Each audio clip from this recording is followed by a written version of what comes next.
From a very young age, I was always obsessed with the mysterious, the esoteric, the paranormal. And I do believe in the paranormal, that there are things that our brain just can't comprehend. My guest of today told me once that whatever is paranormal for others is normal to her. Very interesting lady, and a topic today on VIIA.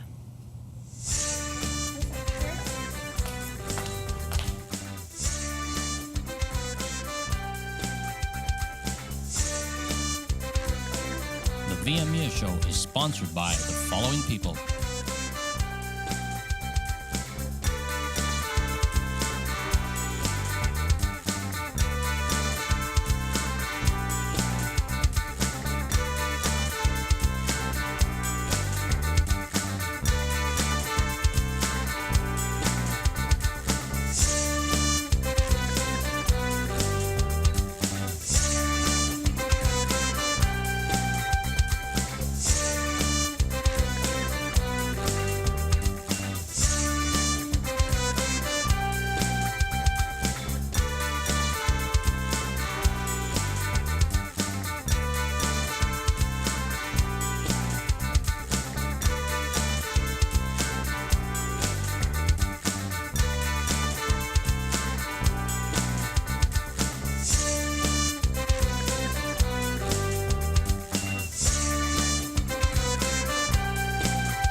For the regular spectators of the VIIA show, the name and the face of my today's guest will be recognized. The regression therapist and the author, LAUREL PHELAN.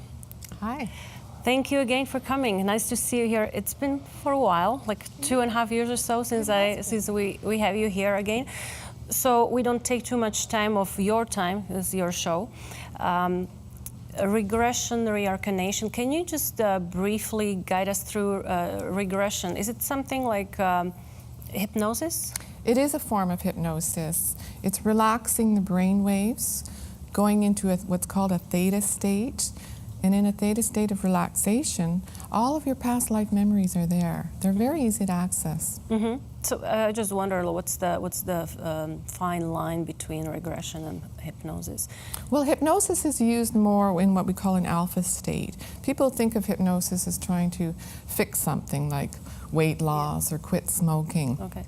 Past life regression is used more to delve deeper into the subconscious, to look for solutions to root causes of issues. You know, people would come to me that say have a fear of fire. They have a fear of drowning. And there may be roots in the past. And there's a root in the past. And so that's what regression is used for, to delve into the subconscious. Mm-hmm. And you regress thousands of people, as far as I remember? Well over 2,000 people. 2,000 people. You regress yourself numerous times? Yes, and you can regress yourself. It's very easy. It's a simple relaxation technique. People have it up there that it's so difficult, but when you're going to sleep at night, you're naturally slowing down your brain waves and going to a theta state. Most people fall asleep. The trick with regression is to stay awake and access those memories. Yeah. It's a lot of fun, too. It sounds like, and I heard you many, many times, it's not the first time I hear you. I learned a lot since I met you, and I see the life a little bit different. Now, one of the topics while we're talking about reincarnation and regression was type of souls that you said soul levels. We all been here before. Right. All of us. All of us. All of us. Just would like to clarify something. Laurel is not here to manipulate your mind or anything. Listen, watch for half an hour. It's going to be your judgment after all.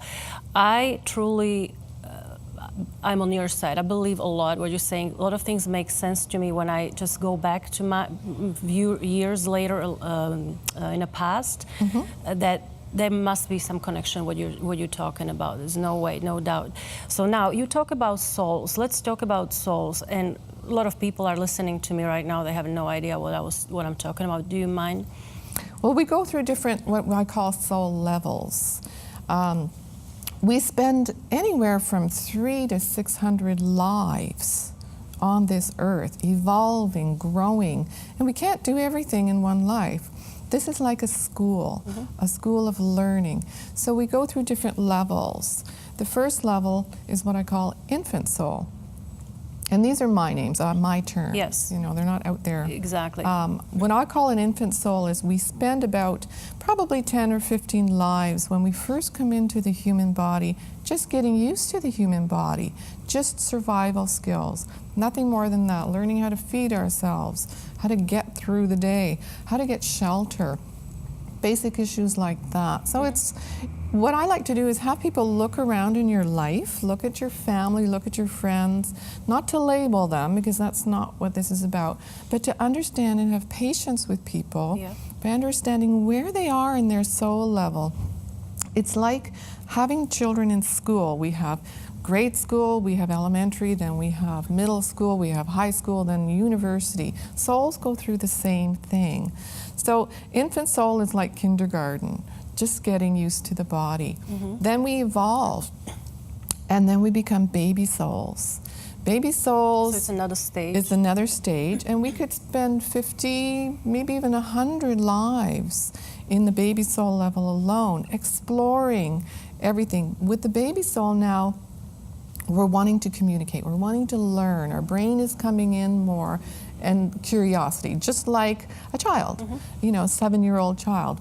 So baby souls, they want to better their mind. They start reading, they want to communicate with people. They want to have friends, unlike the infant soul that wants to just be alone and kind of hide. The baby soul wants to be in groups. They actually don't like to be alone. So you can look around in your life and you'll know right away who's a baby soul. They have to be in a group.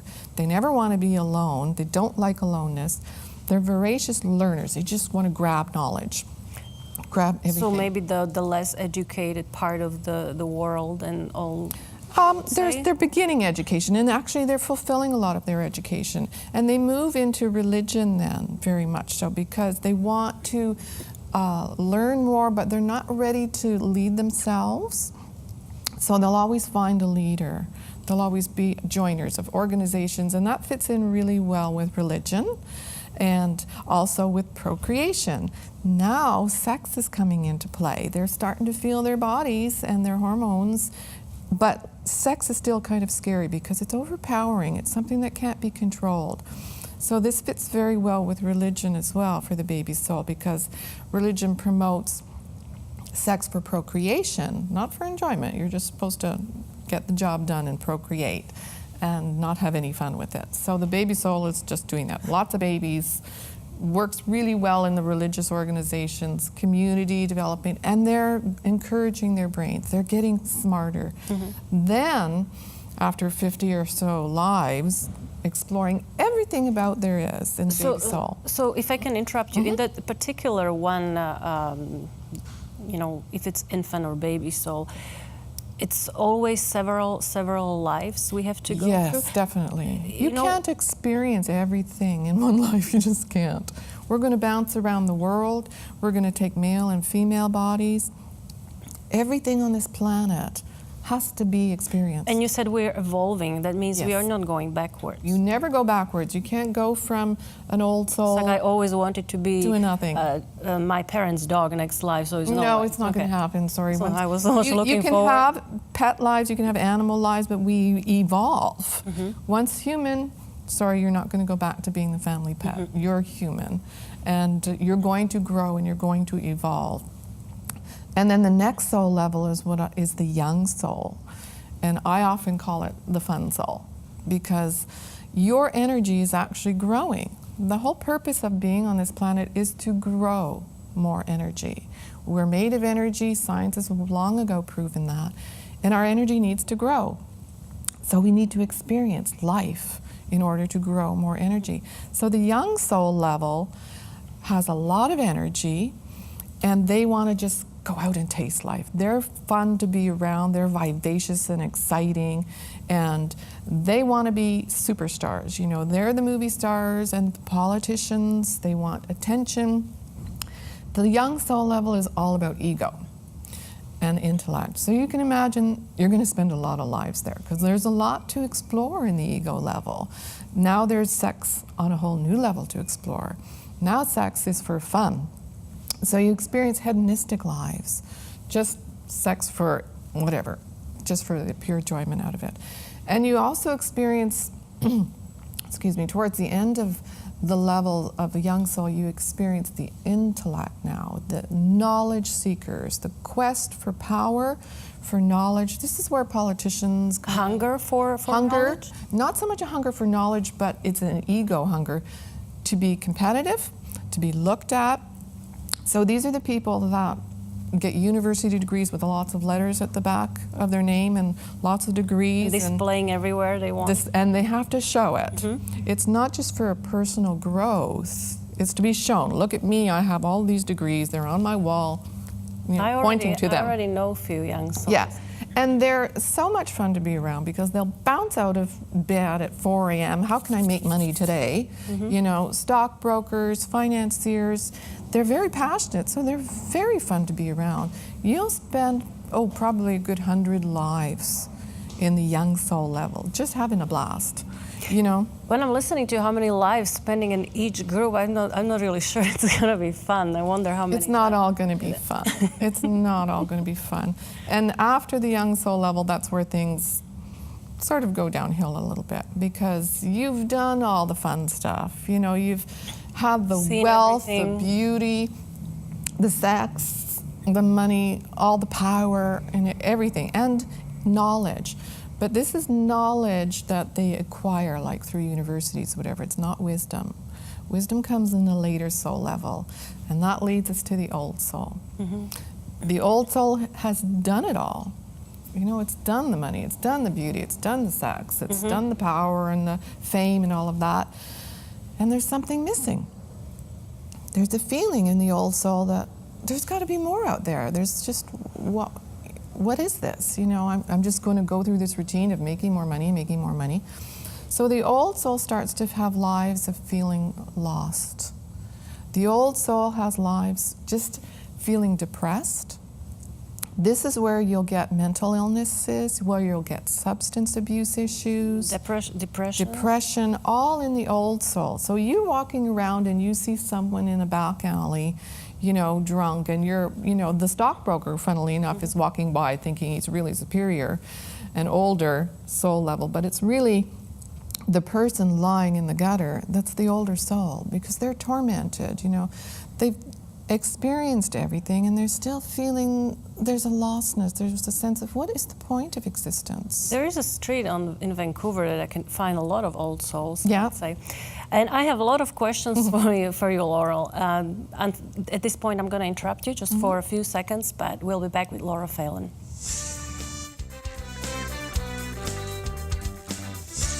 The VIIA show is sponsored by the following people.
Laurel Phelan, the author and regression therapist, is with me today on VIIA.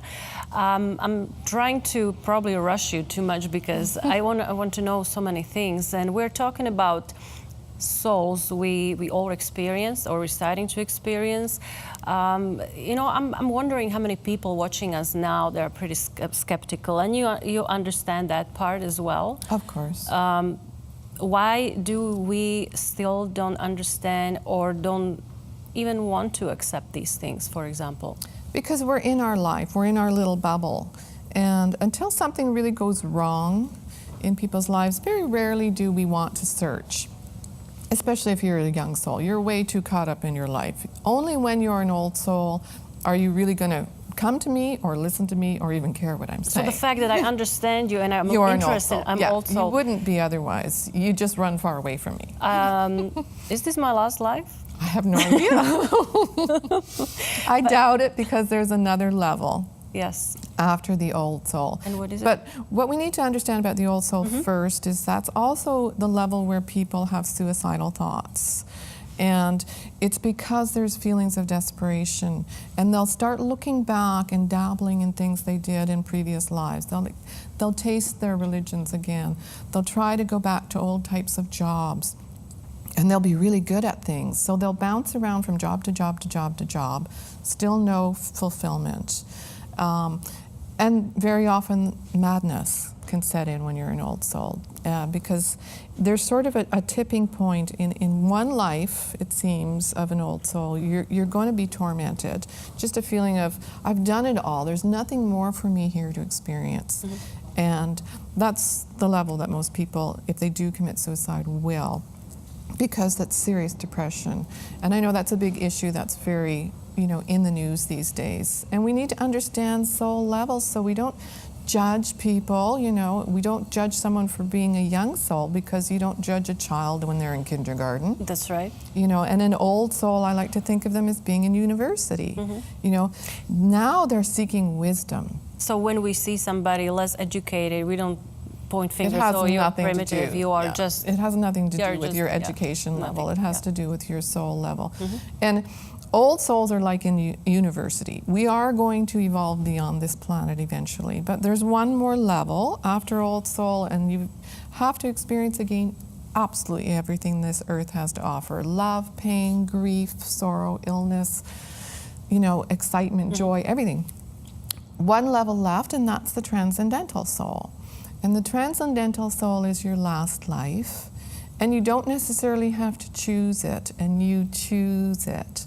You choose to either come back and be a teacher and help others and teach others, and that's just what a transcendental soul does.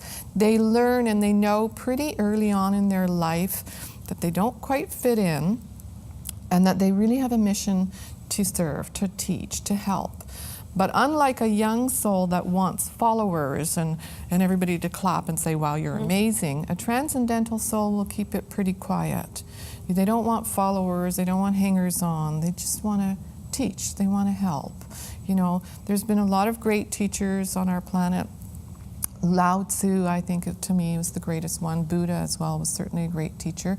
So was Jesus. He got a lot of followers, but I think that probably came later. I don't know, I didn't know the man. But anyway, that's the last level of soul that we go through. Okay, so you also said that when we serve our purpose, when we learn everything, we don't come anymore. But like many times when you were describing old soul, it seemed to me that they've done everything. They've done everything, and then, so they may not choose to come back and teach. When you come to the last level of old soul, you have to come out of the depressive lives, you have to come out of the substance abuse lives, and then you seek wisdom. And that's when people go within, and they start seeking, who am I, and why do I exist? And you also said that you are, you also teach. Right. What you're talking about, you also teach, and people could find you if they really want. I mean, I find Laurel very interesting, and we can all find her at laurelphelan.com. .net. Sorry, .net. That's my problem with, but I'm sure that on the screen's been properly. You can just Google me. It's written properly on the screen. I made mistake. You brought few books, because I know you, like we said, you're author. You wrote few books. One, you dedicated whole topic a couple of years ago here on your life as Guinevere. Yes, Guinevere. It's again on Laurel's site. We don't want to.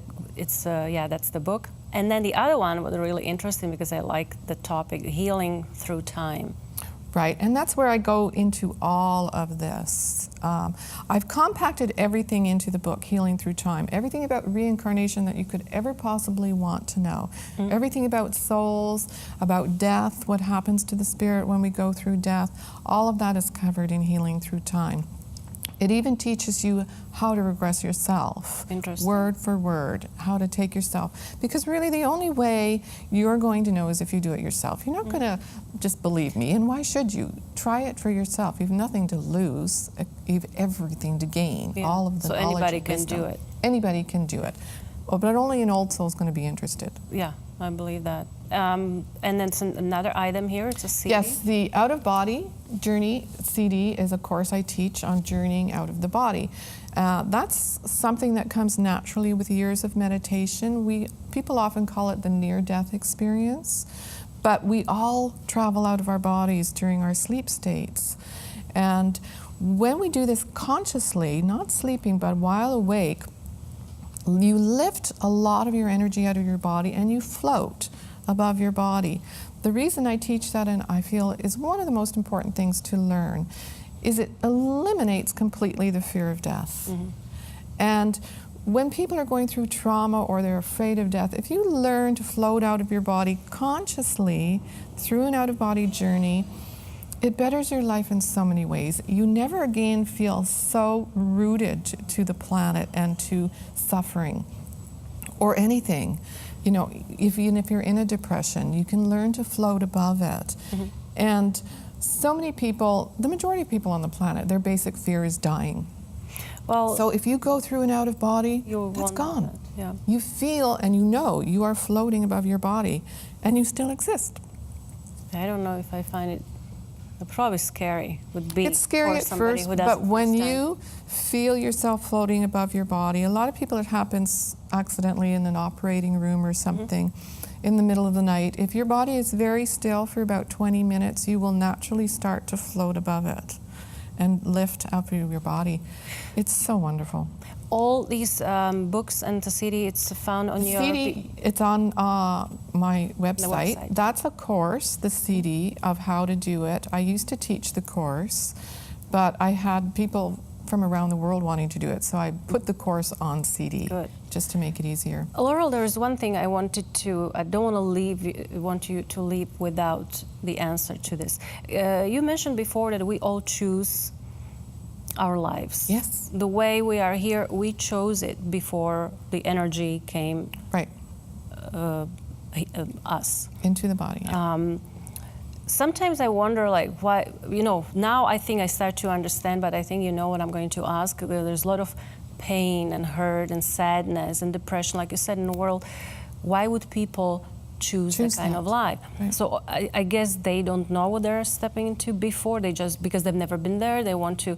Because I have one example, and I would like to get the answer to this. A very good friend of mine, she lives in Toronto. I talked to her a couple of days ago that I will be discussing this with you. She claims all her life that she is gay. I doubted many times the way how she acts, because to me gay people are happy who they are. They're comfortable in their own body, which she is not. I noticed several times that she's turning head at good-looking men. I'm thinking, come on, maybe it's not what you really are. And she said, no, that's, I envy them. This is what I want to be. She is very unhappy as a woman. If she's a man trapped in female's body. So since I met you first time, I talked to her about this many times, and she said, come on, why would I choose life like this? You have no idea what I've been going through. I don't have what the rest of the world has. So what is it about people being so unhappy, trying to convince them you chose this life? Everything, absolutely everything is chosen before. Before we come into a body, we hover around the left shoulder of our mother. We choose our mother, but we choose it as a spirit, a whole energy spirit. And we're coming to this planet not to be in paradise. It's not a lovely little paradise Eden. It's about tasting, discovering through the opposite of love, which is trauma, which is chaos. in order to choose an understanding of sexuality, we have to understand it fully. So we choose lives, you know, being attracted to the same sex or being heterosexual. It's just part of the life. But we don't know what's we choose it beforehand. Oh, everything is chosen beforehand. We lay out a real blueprint. We choose if we're going to be heterosexual, if we're going to be gay, if we're going to be non-sexual, if we're going to have diseases. We chose, you know, we leave a little bit for the discovery of the life. But we create quite a blueprint before we're born in the etheric level where we're just spirit energy. We're choosing our parents, and we choose our parents specifically so they can give us what we need to learn. Mm-hmm. We have to think of the planet as a school, not as paradise. It's not Eden. It's a school of hard knocks. And we learn through experiencing the opposite of love, which is ego. Okay. Yeah. The absence of love, by hitting ourselves always against things, by challenges.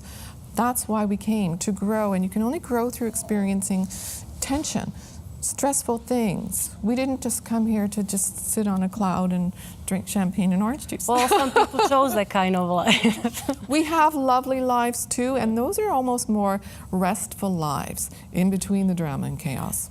Well, it's been very interesting, and I'd like to let you speak because I have so many questions I didn't have a chance to ask. But maybe next time when you have chance and time to come and see us, I really thank you for everything, for sharing everything with us. Hopefully you found it interesting as well. And if yes, again, laurelphelan.net would be the address. And before you go, Laurel, one more thing, you know this routine. I have to sign that. This is sixth season, believe or not, comparing to your first when you were here. And while Laurel is doing it, I want to thank you, our viewers. Thank you. We'll see you again next week.